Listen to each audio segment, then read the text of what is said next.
Trotamundos DF, porque viajando la vida es más bonita. Conoce la historia, personajes, cultura y mucho más en la compañía de Diana Ferrer. Egipto, Tierra Negra.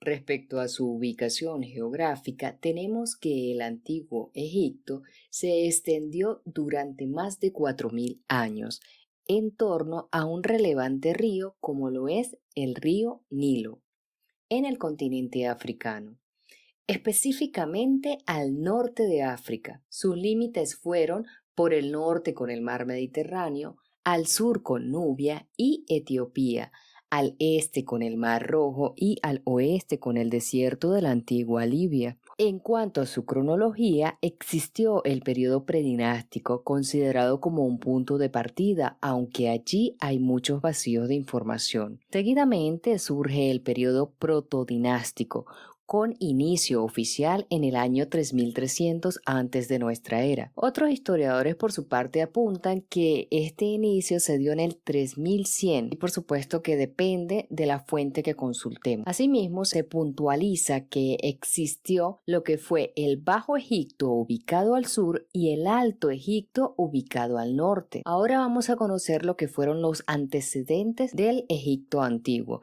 y es que allí es importante destacar que contaron con la influencia tanto asiático como occidental. Se destacó en este periodo predinástico lo que fue la unificación. Viene a tomar parte lo que es la ciudad de Heliópolis, considerada la ciudad del sol, y es que durante el Bajo Egipto fue notoria por su aspecto tanto religioso como también por ser la capital del 13º nomo. Esta palabra aludía a lo que eran las tierras cultivables. En el periodo predinástico se destaca también los nágada. Existió el periodo 1 que va desde el 4000 hasta el 3500 antes de nuestra era. Los nágada 2 tienen un reinado desde el 3500 al 3300 y los nágada 3 van desde el 3300 hasta el 3100 antes de nuestra era. Ya para el 3100 vamos a apreciar lo que es la unificación y llega la decadencia de los nágada, que contaban por supuesto con su presencia en el Alto Egipto y tenían como capital a Hieracómpolis, del nombre egipcio Nehen, que significa la fortaleza.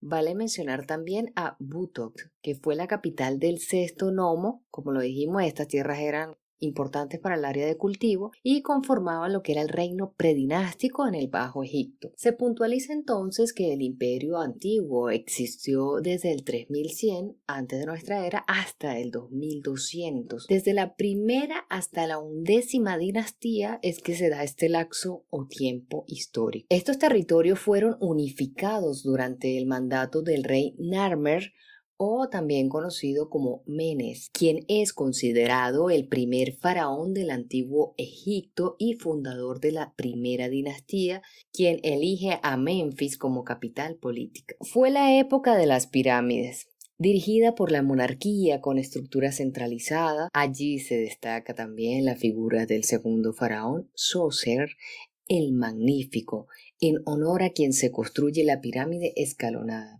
En cuanto a las características generales, tenemos que se consolida la unificación, pero permanece una estructura dualista, de modo que la victoria del sur no significa lo mismo para el norte. Existe entonces allí lo que es el Alto y Bajo Egipto con dos capitales, Hieracómpolis en el sur y Menfis en el norte.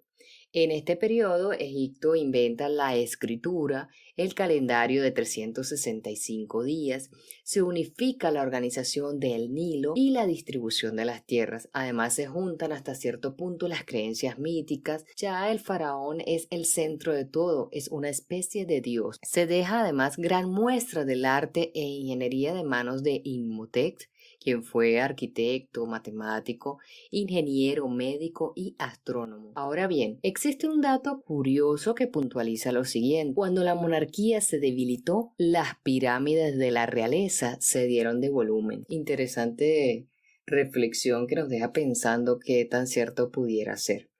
Y con esto vamos a nuestro cierre en el aspecto político, y es que en el antiguo Egipto existió inicialmente el orden patriarcal. Luego pasó a ser una monarquía centralizada, burocrática.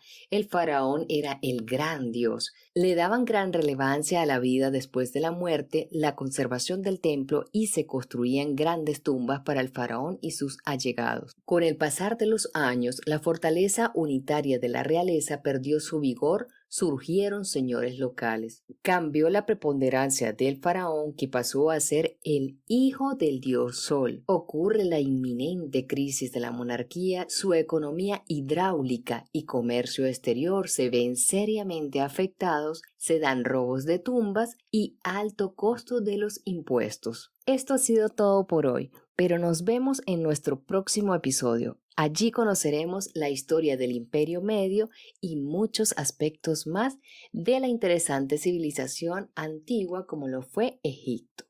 Esta fue una presentación de Diana Ferrer para Trotamundos DF, porque viajando la vida es más bonita. Síguenos como @trotamundosdf. Muchas gracias.